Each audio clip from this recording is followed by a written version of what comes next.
A very warm welcome to my YouTube channel. I hope you all are working very hard to achieve your goals. So friends, in previous video we have discussed about Piaget's theory of cognitive development, and in today's video we will discuss about stages of development according to Jean Piaget. It is very important question in MCQs that how many stages of development Piaget has given, and different type of stages can also be asked. That pre-operational stage has what year group, or 7 to 11 years child has which stage of development according to Piaget. So we will discuss about the four stages of development given by Jean Piaget. First stage starts from birth to first 2 years. It is known as sensory motor stage. You must have seen small children growing up. You can also relate to the growing of small children with the stages, and it will help you to learn it easily. In the first stage, sensory motor stage, a child has limited amount of knowledge and he learns things by trial and error method. He tried very much and many times, then he decrease his errors and earn new knowledge. Basic language training is started in this stage. He plays with small toys. His memory began to develop. If his favorite toy or eatable thing is taken away from him, he tries to find out it, and also miss his parents and family if they are not at home. So friends, this stage is from birth to first 2 years. In this stage, basics of his memory and his language is going to develop. Next stage is pre-operational stage. This stage lasts from 2 years to 7 years. In this stage, starts doing activities according to his wish. His thoughts are egocentric in this stage. According to him, all his toys have same senses as in a living person. Sometimes he feeds his toys and takes to them for hours. He is always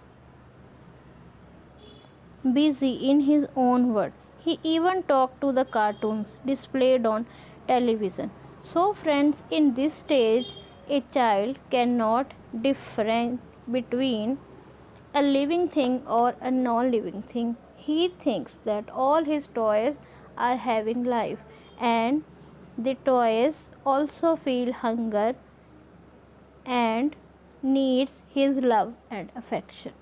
Next stage is concrete operational stage. In this stage, he comes out of egocentric stage. Child's logical thoughts start to develop. He accepts everything with logic. His language is fully developed and he knows the difference between living and non-living things. While in the pre-operational stage, his language skills start to develop, and in the concrete operational stage, he has control over language and he speaks after thinking and knows the meaning of all the words he is speaking. Next is formal operational stage. This stage starts from 11 years to adulthood. A child gains skill of reasoning. He can count and can find and predict out what will be the reasons of any activity. Child can think about relativity and differences in things of same group. He always think with very detailed manner and can find out results of variation. So friends, this is the explanation of Piaget's stages of development. There are 4 stages and you should learn about 4 stages in detail. If a long answer type question will come, then first you will write down about the life and achievements of Mr. Jean Piaget. Then you will write down the stages of cognitive development by Piaget. Next I will explain in Punjabi. So friends, ਪਿਛਲੀ video ਵਿੱਚ ਅਸੀਂ ਪਿਆਜੇ ਦੀ theory ਦੇ ਪਹਿਲੇ 2 ਪੜਾਵਾਂ ਬਾਰੇ detail ਨਾਲ ਸਮਝਾਇਆ ਸੀ। ਇਸ ਵੀਡੀਓ ਵਿੱਚ ਅਸੀਂ ਪਿਆਜੇ ਅਨੁਸਾਰ ਮਾਨਸਿਕ ਵਿਕਾਸ ਦੇ ਪੜਾਵਾਂ ਬਾਰੇ ਗੱਲ ਕਰਾਂਗੇ। ਪਿਆਜੇ ਅਨੁਸਾਰ ਵਿਕਾਸ ਦੇ 4 ਪੜਾਅ ਹਨ ਤੇ ਇਸ ਨੂੰ ਸਮਾਲ MCQ ਵਿੱਚ ਵੀ ਪੁੱਛਿਆ ਜਾ ਸਕਦਾ ਹੈ ਕਿ ਪਿਆਜੇ ਨੇ ਮਾਨਸਿਕ ਵਿਕਾਸ ਦੀਆਂ ਕਿੰਨੇ ਪੜਾਵਾਂ ਦੀ ਗੱਲ ਕੀਤੀ ਹੈ, ਤਾਂ ਇਸ ਦਾ ਉੱਤਰ ਹੋਵੇਗਾ 4 ਪੜਾਅ। ਇਸ ਤੋਂ ਇਲਾਵਾ ਇਸ ਤਰ੍ਹਾਂ ਵੀ ਆ ਸਕਦਾ ਹੈ ਕਿ ਸੰਵੇਦੀ ਪ੍ਰੇਰਕ ਅਵਸਥਾ ਕਿੰਨੇ ਤੋਂ ਕਿੰਨੇ ਸਾਲ ਤੱਕ ਹੈ, ਜਾਂ ਫਿਰ 7 ਤੋਂ 11 ਸਾਲ ਦੀ ਅਵਸਥਾ ਨੂੰ ਪਿਆਜੇ ਅਨੁਸਾਰ ਕਿਹੜਾ ਪੜਾਅ ਮੰਨਿਆ ਜਾਵੇਗਾ, ਤਾਂ ਤੁਸੀਂ ਇਸ ਨੂੰ ਕਹੋਗੇ ਸਮੂਰਤ ਸੰਕਿਰਿਆਤਮਿਕ ਅਵਸਥਾ। ਸੋ ਫਰੈਂਡਸ, ਹੁਣ ਅਸੀਂ ਇਸ ਨੂੰ ਡਿਟੇਲ 'ਚ ਪੜ੍ਹਾਂਗੇ। ਸਭ ਤੋਂ ਪਹਿਲੀ ਅਵਸਥਾ ਹੈ ਸੰਵੇਦੀ ਪ੍ਰੇਰਕ ਅਵਸਥਾ। ਇਹ ਅਵਸਥਾ ਜਨਮ ਤੋਂ ਲੈ ਕੇ ਪਹਿਲੇ 2 ਸਾਲ ਤੱਕ ਹੁੰਦੀ ਹੈ। ਤੁਸੀਂ ਆਪਣੇ ਆਲੇ ਦੁਆਲੇ ਬਹੁਤ ਸਾਰੇ ਛੋਟੇ ਬੱਚਿਆਂ ਨੂੰ ਵੱਡੇ ਹੁੰਦੇ ਦੇਖਿਆ ਹੋਵੇਗਾ। ਤੁਸੀਂ ਉਸ ਦੇ ਨਾਲ ਰਿਲੇਟ ਕਰਕੇ ਵੀ ਇਸ ਨੂੰ ਯਾਦ ਕਰ ਸਕਦੇ ਹੋ। ਬੱਚਾ ਜਨਮ ਦੇ ਪਹਿਲੇ 2 ਸਾਲਾਂ ਦੇ ਵਿੱਚ ਕਿਸ ਤਰ੍ਹਾਂ ਦੀ ਬੁੱਧੀ ਦੀ ਖਮਤਾ ਰੱਖਦਾ ਹੈ, ਇਹੀ ਇਸ ਸਟੇਜ ਦੇ ਵਿੱਚ ਦੱਸਿਆ ਗਿਆ ਹੈ। ਇਸ ਦੌਰਾਨ ਬੱਚਾ ਐਕਸਟ੍ਰੀਮ ਈਗੋਸੈਂਟਰਿਜ਼ਮ ਦੀ ਅਵਸਥਾ ਵਿੱਚ ਹੁੰਦਾ ਹੈ ਅਤੇ ਉਹ ਕਿਸੇ ਵੀ ਕੰਮ ਨੂੰ ਪਹਿਲੀ ਵਾਰ 'ਚ ਨਹੀਂ ਕਰ ਪਾਉਂਦਾ। ਉਹ ਬਾਰ-ਬਾਰ ਗਲਤੀ ਕਰਦਾ ਹੈ ਅਤੇ ਗਲਤੀ ਨੂੰ ਬਾਰ-ਬਾਰ ਦੁਹਰਾ ਕੇ ਹੌਲੀ-ਹੌਲੀ ਗਲਤੀਆਂ ਨੂੰ ਘਟਾ ਕੇ ਕਿਸੇ ਚੀਜ਼ ਨੂੰ ਸਿੱਖਦਾ ਹੈ। ਜਿਵੇਂ ਕਿ ਅਸੀਂ ਇੱਕ ਛੋਟੇ ਬੱਚੇ ਨੂੰ ਇੱਕ ਬਾਕਸ ਵਿੱਚ ਕੋਈ ਛੋਟੀ ਚੀਜ਼ ਪਾਉਣ ਨੂੰ ਦਿੱਤੀ ਜਾਵੇ ਤਾਂ ਬੱਚਾ ਪਹਿਲੀ ਵਾਰ ਵਿੱਚ ਉਸ ਨੂੰ ਪਾ ਨਹੀਂ ਸਕਦਾ। ਠੀਕ ਕਿਸੇ ਤਰ੍ਹਾਂ ਛੋਟੇ ਬੱਚਿਆਂ ਨੂੰ ਜਦੋਂ ਖਿਲਾਇਆ ਜਾਂਦਾ ਹੈ ਤਾਂ ਉਹ ਪਹਿਲੀ ਵਾਰ 'ਚ ਖਾ ਨਹੀਂ ਪਾਉਂਦੇ, ਪਰੰਤੂ ਬਾਰ-ਬਾਰ ਕੋਸ਼ਿਸ਼ ਕਰਨ 'ਤੇ ਚਮਚ ਨਾਲ ਜਾਂ ਹੱਥ ਨਾਲ ਉਹ ਰੋਟੀ ਜਾਂ ਕੋਈ ਵੀ ਭੋਜਨ ਪਦਾਰਥ ਮੂੰਹ ਵਿੱਚ ਪਾ ਲੈਂਦੇ ਹਨ। ਇਸ ਅਵਸਥਾ ਵਿੱਚ ਬੱਚੇ ਦੀ ਭਾਸ਼ਾ ਦਾ ਮੁੱਢਲੀ ਵਿਕਾਸ ਵੀ ਹੁੰਦਾ ਹੈ।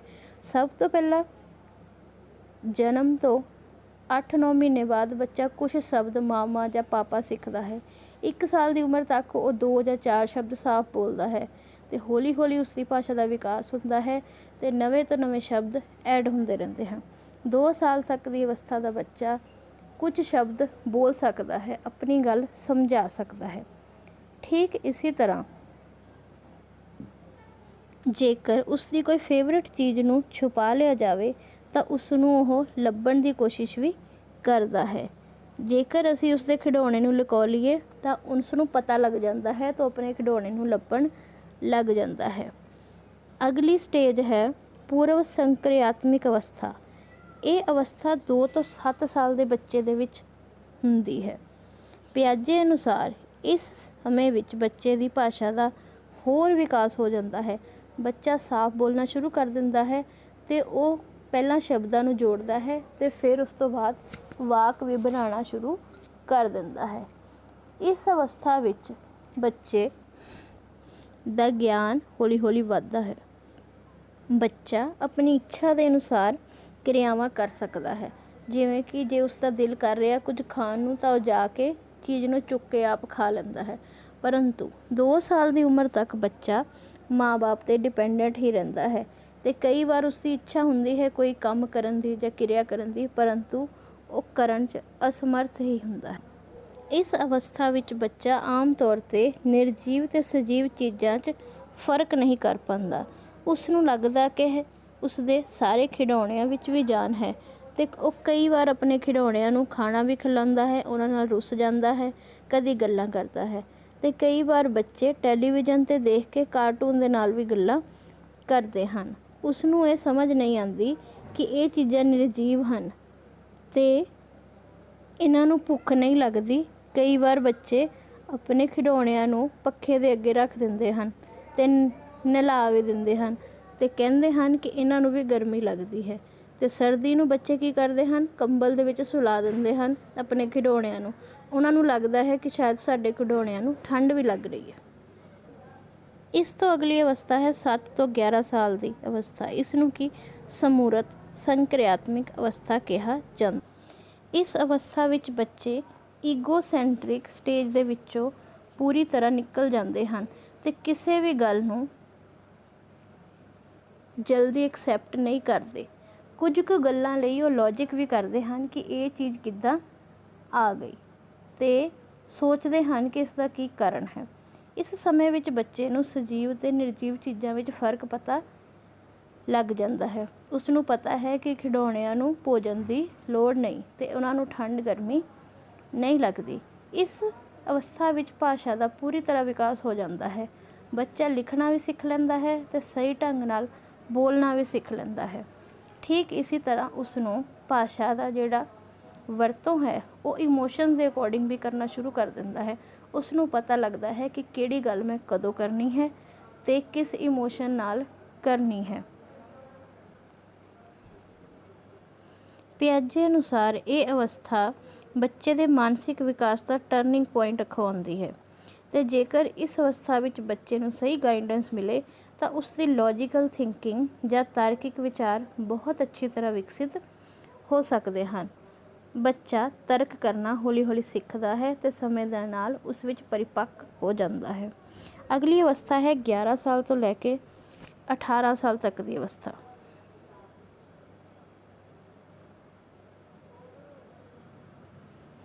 ਪਿਆਜੇ ਅਨੁਸਾਰ ਇਸ ਅਵਸਥਾ ਵਿੱਚ ਬੱਚੇ ਰੀਜ਼ਨਿੰਗ ਦਾ ਸਕਿੱਲ ਸਿੱਖਦੇ ਹਨ, ਭਾਵ ਉਹਨਾਂ ਵਿੱਚ ਤਾਰਕਿਕ ਬਿਰਤੀ ਦਾ ਵਿਕਾਸ ਹੋ ਜਾਂਦਾ ਹੈ। ਉਹ ਚੀਜ਼ਾਂ ਨੂੰ ਗਿਣ ਵੀ ਸਕਦੇ ਹਨ ਅਤੇ ਕਿਸੇ ਚੀਜ਼ ਦਾ ਕੀ ਨਤੀਜਾ ਨਿਕਲੇਗਾ ਇਸ ਬਾਰੇ ਭਵਿੱਖਬਾਣੀ ਵੀ ਕਰ ਸਕਦੇ ਹਨ ਅਤੇ ਕਿਸੇ ਵੀ ਐਕਸਪੈਰੀਮੈਂਟ ਜਾਂ ਐਕਟੀਵਿਟੀ ਬਾਰੇ ਰੀਜ਼ਨ ਦੇ ਨਾਲ ਸਮਝਾ ਵੀ ਸਕਦੇ ਹਨ। ਬੱਚੇ ਇਸ ਸਮੇਂ ਵਿੱਚ ਸੂਖਮ ਤਰੀਕੇ ਨਾਲ ਸੋਚਣਾ ਵੀ ਸਿੱਖਦੇ ਹਨ, ਵਰਗੀਕਰਨ ਕਰਨਾ ਵੀ ਸਿੱਖਦੇ ਹਨ ਅਤੇ ਦਲੀਲਬਾਜ਼ੀ ਦੀ ਯੋਗਤਾ ਵੀ ਹਾਸਿਲ ਕਰ ਲੈਂਦੇ ਹਨ। ਇਸ ਅਵਸਥਾ ਵਿੱਚ ਬੱਚੇ ਬਹੁਤ ਹੀ ਡਿਟੇਲਡ ਮੈਨਰ ਦੇ ਨਾਲ ਚੀਜ਼ਾਂ ਨੂੰ ਸਮਝਦੇ ਹਨ ਅਤੇ ਸਮਝਾਉਂਦੇ ਹਨ। ਕਈ ਵਾਰ ਉਹ ਇੱਕ ਕਿਰਿਆ ਦੇ ਬਹੁਤ ਸਾਰੇ ਰਿਜ਼ਲਟ ਵੀ ਕੱਢ ਸਕਦੇ ਹਨ ਅਤੇ ਜੇਕਰ ਕੁਝ ਚੀਜ਼ਾਂ ਸੇਮ ਗਰੁੱਪ ਵਿੱਚ ਹਨ ਤਾਂ ਵੀ ਉਹਨਾਂ ਵਿੱਚ ਡਿਫਰੈਂਸ਼ੀਏਟ ਕਰ ਸਕਦੇ ਹਨ ਅਤੇ ਸਮਝਾ ਵੀ ਸਕਦੇ ਹਨ। ਇਸ ਤਰ੍ਹਾਂ ਇਹ ਅਵਸਥਾ ਆਖਰੀ ਅਵਸਥਾ ਹੈ ਰਸਮੀ ਸੰਕਿਰਿਆਤਮਕ ਅਵਸਥਾ, ਜੋ ਕਿ 11 ਤੋਂ 18 ਸਾਲ ਤੱਕ ਦੀ ਉਮਰ ਤੱਕ ਚੱਲਦੀ ਹੈ। ਸੋ ਫਰੈਂਡਸ, ਇਹ ਹੈ ਐਕਸਪਲੇਨੇਸ਼ਨ ਪਿਆਜੇ ਅਨੁਸਾਰ ਮਾਨਸਿਕ ਵਿਕਾਸ ਦੇ ਪੜਾਵਾਂ ਦੀ। ਜੇਕਰ ਤੁਹਾਨੂੰ ਮੇਰੀ ਵੀਡੀਓ ਚੰਗੀ ਲੱਗੀ ਹੈ ਤਾਂ ਪਲੀਜ਼ ਇਸ ਨੂੰ ਲਾਈਕ ਕਰੋ ਅਤੇ ਜ਼ਿਆਦਾ ਤੋਂ ਜ਼ਿਆਦਾ ਬੱਚਿਆਂ ਨਾਲ ਸ਼ੇਅਰ ਕਰੋ ਤਾਂ ਕਿ ਹੋਰਾਂ ਨੂੰ ਵੀ ਸਮਝ ਆ ਸਕੇ, ਕਿਉਂਕਿ ਕਿਹਾ ਜਾਂਦਾ ਹੈ ਵਿਦਿਆ ਵਿਚਾਰੀ ਤਾਂ ਪਰਉਪਕਾਰੀ।